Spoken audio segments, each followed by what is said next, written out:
जय जय श्री राधे श्याम, जय जय श्री राधे श्याम। रूढ़ भाव यानी सिर्फ तू। ओह ये स्त्री जात वन जंगल में रहने वाली। हंसते हैं उद्धव। उफ बेभिचारी भी अस्ति बेभिचारिणी। ये गोपियाँ उद्धव चकित हैं और चिंतन कर रहे हैं। फिर भी ये अहिर की छोरियाँ वहाँ स्थित है जहाँ बड़े बड़े योगी भी नहीं पहुँच पाते। कैसे? उद्धव अपने आप से ही पूछते हैं। रूढ़ भावा, उधर से ललिता सखी ने आते हुए कहा। उद्धव ने मुड़कर देखा, ललिता सखी आ रही थी। उद्धव हम लोगों में कुछ नहीं है, तुम अभी ठीक ही कह रहे थे। स्त्री जात वन जंगलों में रहने वाली असभ्य। और हंसी ललिता सखी। उद्धव ने सिर नीचे कर लिया।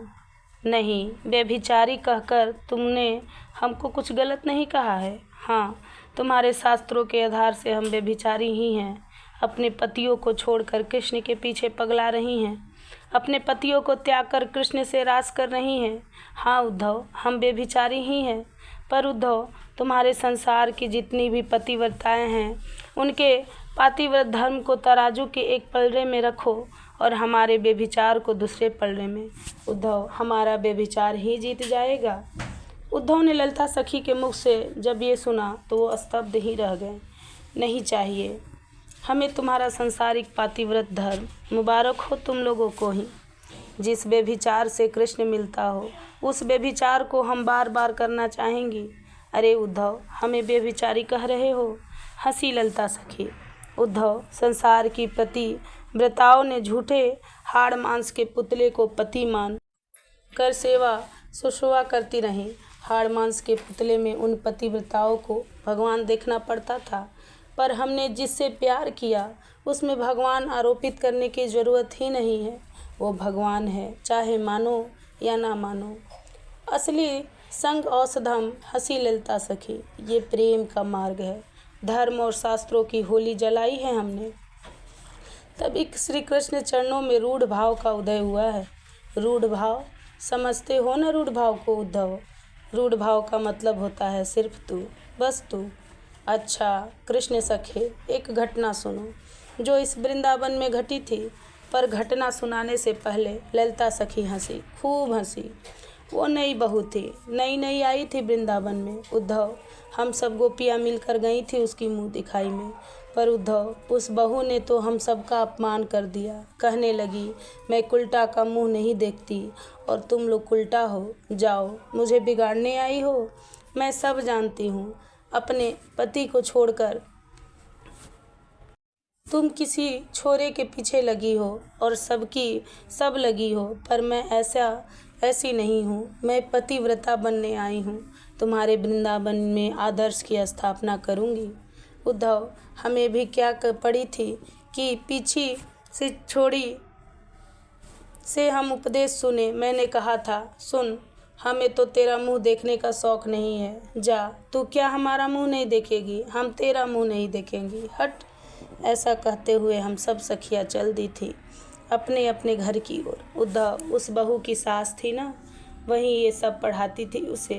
वो कहती थी कि इन सखियों का संग मत करना, ये सब उल्टा है। नंद नंदन से लगी रहती हैं।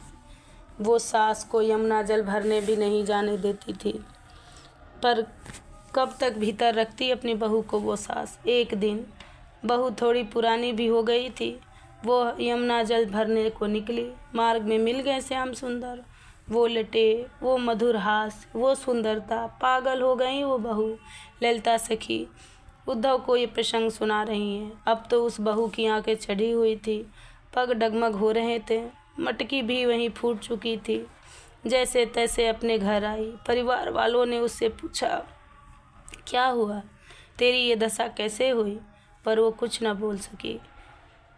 कभी हंसे, कभी रोए, कभी कांपे। समय बीतता गया। वैद्य बुलाए गए, बड़े बड़े वैद्य, मथुरा तक की वैद्य आए, पर नहीं, कुछ नहीं हुआ। उद्धव, हम तक बात पहुंच ही गई थी, पर हमने सोचा क्या जाना उसके पास हमारा अपमान किया था उसने। पर दिनों दिन बीतते गए। एक दिन मुझे भी दया आ गई। सोचा चलो देख आते हैं उस बहू को, रोग क्या है।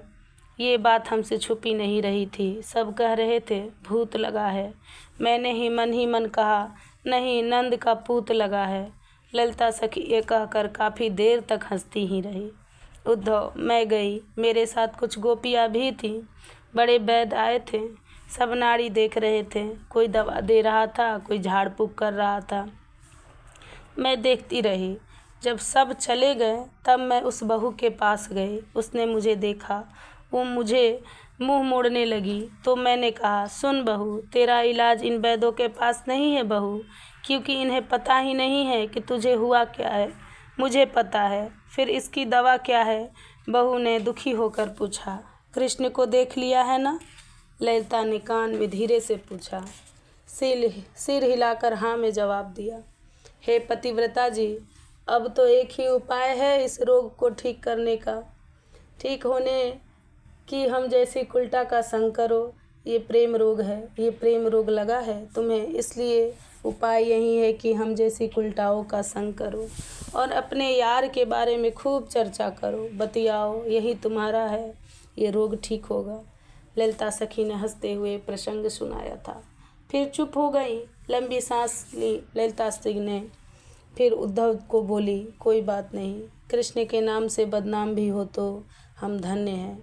हमें मतलब नहीं है उद्धव कि तुम्हारा संसार हमें क्या कहता है।